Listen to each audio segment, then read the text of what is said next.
The morning sun was shining through the glass windows of a small diner. People came there for pancakes, coffee, and peace. But on this day, something happened that no one in that diner would ever forget. At the corner table sat a young girl named Sammy Grisafe.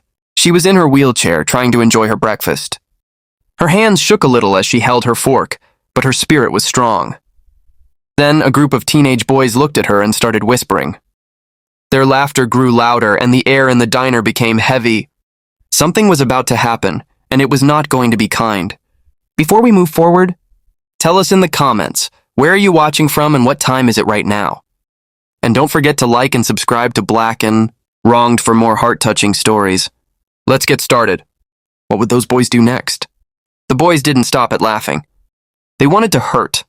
One of them leaned over and slapped Sammy's plate. Her pancakes flew to the floor, syrup splashing across the tiles. Another boy shoved her wheelchair back, mocking her as if it was a game.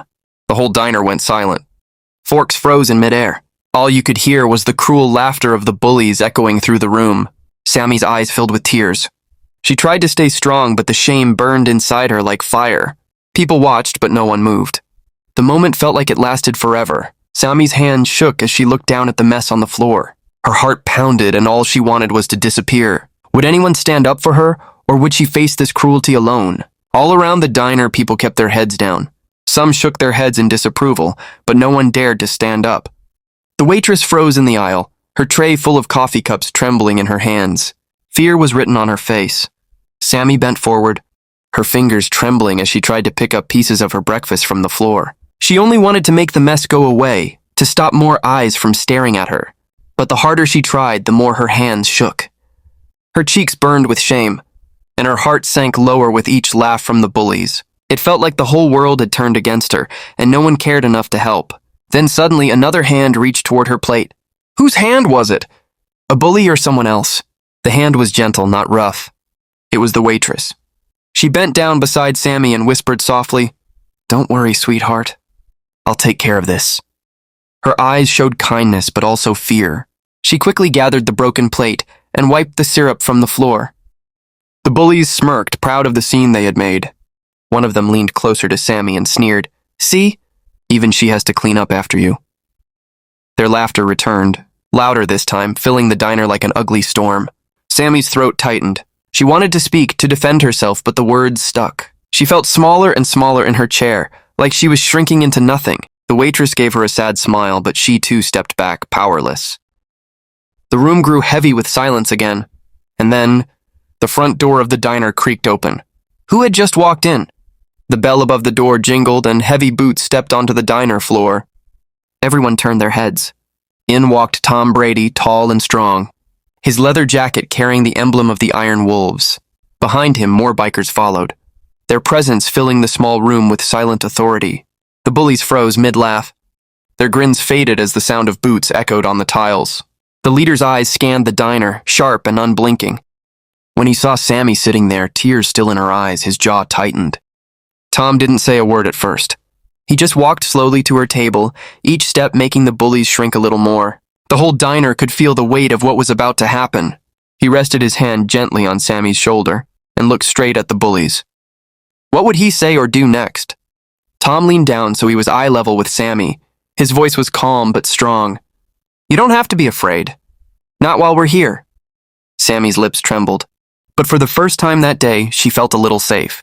Then Tom turned to the bullies. His eyes burned like fire. "You think you're tough picking on a girl in a wheelchair?" His voice thundered through the diner, making the walls almost shake. The bullies tried to laugh it off, but their voices cracked. One of them muttered, "It was just a joke." But Tom took a slow step toward them, his boots echoing on the floor. The other bikers stood behind him, arms crossed, their faces hard as stone. Everyone in the diner held their breath. The bullies had never looked so small. Would they fight back or run? The bullies looked at each other, their fake confidence melting away. One stepped back, bumping into a chair. Another swallowed hard, his smirk gone. The whole diner could see fear spreading across their faces. Tom didn't raise his fist. He didn't need to. His voice carried all the power. "You leave her alone. And you remember this moment, because if you ever try something like this again..." He paused, his glare sharp as steel. "You'll answer to us." The bikers behind him cracked their knuckles and stared, silent but deadly. The bullies' bravado crumbled completely.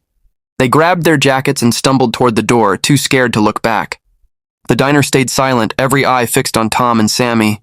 What would happen now that the bullies were gone? As the bullies rushed out, the door slammed behind them. The diner let out a breath it had been holding. Slowly, people began to clap. First one person, then another, until the whole room echoed with applause. Sammy's eyes widened. She had never felt this much support before. Tears slipped down her cheeks. But this time they were not from shame, they were from relief. Tom knelt beside her again. "You're stronger than you think," he told her softly. "Don't ever forget that."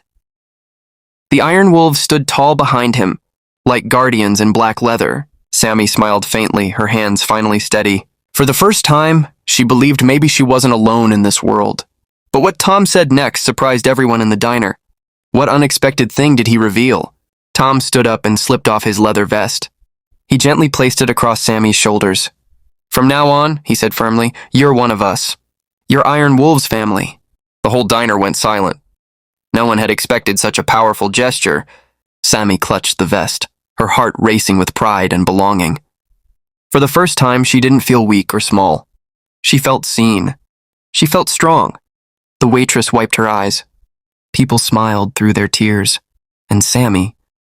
She realized her story had changed forever. What began with cruelty ended with courage and kindness. And here's where you come in. If you believe no one should ever be bullied, if you believe kindness should always rise above cruelty, then join our mission. Like this video, leave your thoughts in the comments. Share it with friends and subscribe to Black and Wronged. Together we can remind the world that compassion is stronger than hate.